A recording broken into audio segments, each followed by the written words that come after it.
মানুষ তার মৃত্যুর 40 দিন আগে থেকে বুঝতে পারে, এই কথাটা কতটুকু সত্য? এটা কি হাদিসে আছে? নতুন বাড়িতে প্রবেশ করার কোন শুভ দিন বা বার আছে কি? কবরে কি নাম ফলক দেওয়া যাবে? নামাজে দাঁড়ানোর আগে মেয়েরা কি আতর ব্যবহার করতে পারবে? নবীর প্রতি ভালোবাসা বৃদ্ধির জন্য কি আমল করা যায়? ঋণ রেখে হজ করলে বা উমরা করলে কবুল হবে কিনা? সুন্নতে খাতনা অনুষ্ঠানের দাওয়াত দিলে যাওয়া যাবে কিনা? কোন আত্মীয় যদি সম্পর্ক রাখতে না চায় এবং তা নিয়ে তাদের ব্যক্তিগত জীবনের সমস্যা সৃষ্টি হয়, তাহলে কি সম্পর্ক ত্যাগ করা যাবে? কারো গায়ে পা লেগে গেলে তাকে সালাম করতে হবে কি? কারো সম্পর্কে খারাপ ধারণা পোষণ করার পর পরবর্তীতে যদি জানতে পারি ধারণাটি ভুল, তখন কি করণীয়?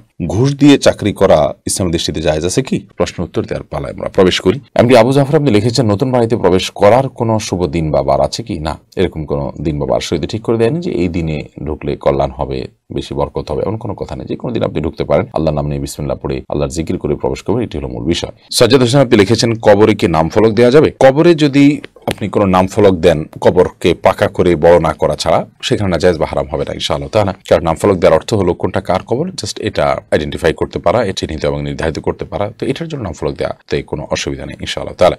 এরপরে আখি খানম লিখেছেন, নামাজে দাঁড়ানোর আগে মেয়েরা কি আতর ব্যবহার করতে পারবে? সালাতে দাঁড়ানোর আগে আতর ব্যবহার করলেন ঘরোয়া ভাবে, এটা অন্য কোনো পুরুষের নাকে যাবে না, এটি হতে পারে, কোনো অসুবিধা নেই। কিন্তু শরীর তাকে এটার জন্য বিশেষ করে নির্দেশ করে না, তিনি চাইলে করতে পারেন। তার স্বামী আছেন, মাহরামরা আছেন, তাদের কাছে গ্রাণ যাবে। আপনি আতর ব্যবহার করে যখন বাহিরে যাবেন, পরপুরুষের নাকে গ্রাণ যাবে, সেটি অবশ্যই গুনাহের কথা এবং হাদিসে সে ব্যাপারে কঠোর নিষেধাজ্ঞা এসেছে।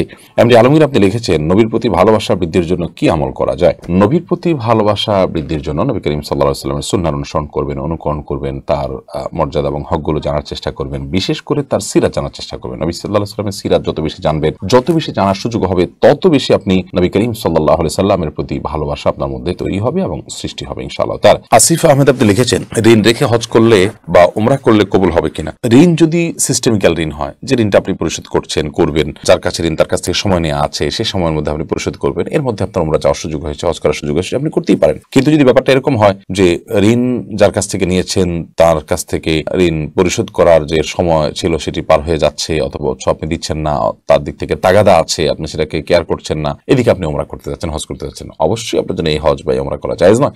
এক্ষেত্রে আপনার ঋণকে অগ্রাধিকার দিতে হবে। কেওয়াই রানী আইডি থেকে আপনি লিখেছেন, সুন্নতে খাতনা অনুষ্ঠানের দাওয়াত দিলে যাওয়া যাবে কিনা? খাতনাকে কেন্দ্র করে কোন সালাফ বা অনুষ্ঠান করেছেন বাচ্চাদেরকে আনন্দ দেওয়ার জন্য, তো সেই জায়গা থেকে আপনি ওইটাকে ওই পর্যায়ে রেখে আপনি করতে পারেন। এটাকে শরিয়া নির্দেশিত কোনো সওয়াব মনে করে করা যাবে না। তো সেই দৃষ্টিকোণ থেকে আপনি এটাকে এরকম মনে করে যদি করেন, যিনি আয়োজন করছেন তিনিও সেই দৃষ্টিকোণ থেকেই করেছেন, জাস্ট সামাজিক আনন্দের একটা ব্যাপার, বাচ্চাকে আনন্দ দেওয়ার জন্য, তাহলে সেক্ষেত্রে আপনি সেখানে যেতে পারেন। তবে সেখানে বাদ্যযন্ত্রের ব্যবহার, হারাম, আপনার গান, অবাধ মেলামেশা ইত্যাদি সহ সেখানে গেলে আপনাকে বিভিন্ন হারামে লিপ্ত হতে হবে, এমনটি যদি হয় তাহলে অবশ্যই আপনি অ্যাভয়েড করবেন, যেমনটি অন্য যে কোনো অনুষ্ঠান থেকেই এরকম আশঙ্কা থাকলে অ্যাভয়েড করাটা কর্তব্য হয়।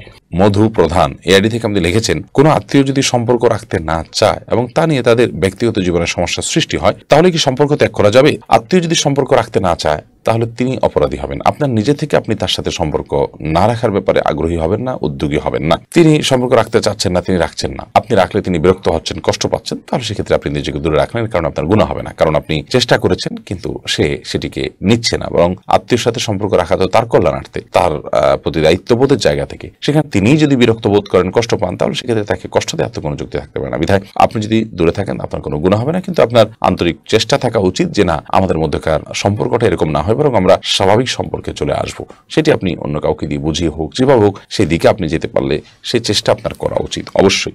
এমডি হিমেল লিখেছেন, কারো গায়ে পা লেগে গেলে তাকে সালাম করতে হবে কি? পা যদি লেগে যায় কারোর গায়ে, তাহলে সেক্ষেত্রে আমাদের এই অঞ্চলে, এত অঞ্চলে পাও লাগা, বিশেষ ইচ্ছাকৃত পাও দিয়ে আঘাত করা এটা অসম্মানের জন্য করা হয়ে থাকে, বা এটা অসম্মানের উদ্দেশ্যে করা হয়ে থাকে। তো অনিচ্ছাকৃতভাবে পা লেগেছে, আপনি তাকে ইচ্ছাকৃতভাবে করেননি, পা লাগাননি, তাকে অসম্মান করতে চান নাই, বাট আনফরচুনেটলি লেগে গেছে নিজের অজান্তে, অনিচ্ছাকৃতভাবে, এটি বোঝাবার জন্য কোনোভাবে ইশারা ইঙ্গিতে তাকে আপনি জানান দিতে পারেন। সেটা তার শরীরে টাচ করে, হাত দিয়ে, যে ভাই আমি আপনাকে হাত দিয়ে ছুঁয়েছি, আসলে পাও দিয়ে আপনাকে স্পর্শ করে আপনাকে অপমান করার উদ্দেশ্য ছিল না, জাস্ট এরকম কোনো ইঙ্গিত দিয়ে তাকে যদি জানান দেন, সেটি কোনো অসুবিধা নেই। এটাকে সালাম করা বলি আমরা, প্রকৃত অর্থে সালাম নয়, এটা হলো রূপক অর্থে সালাম, মানে তাকে আমি সম্মান জানালাম আর কি, অসম্মান করতে চাইনি, বরং সম্মান জানালাম, এটা তাকে বার্তা দিয়ে আমি আর ওইটা যে ভুলে হয়েছে সেটা জানান দিলাম, কোনো অসুবিধা নেই এটাতে। এগুলো ওরফের উপর নির্ভর করে, পরিভাষার উপর নির্ভর করে, যে আপনার পরিভাষায় এই আচরণটাকে কোন অর্থে দেখে। এইটা দেখে হলো যে আমি আপনাকে অসম্মান করতে চাইনি, শুধুমাত্র সেই বার্তাটা দেওয়া, ওই অর্থে। এটা নাম সালাম দেওয়া হচ্ছে কথার কথা, এটা আসলে প্রকৃত অর্থে সালাম নয়। অতএব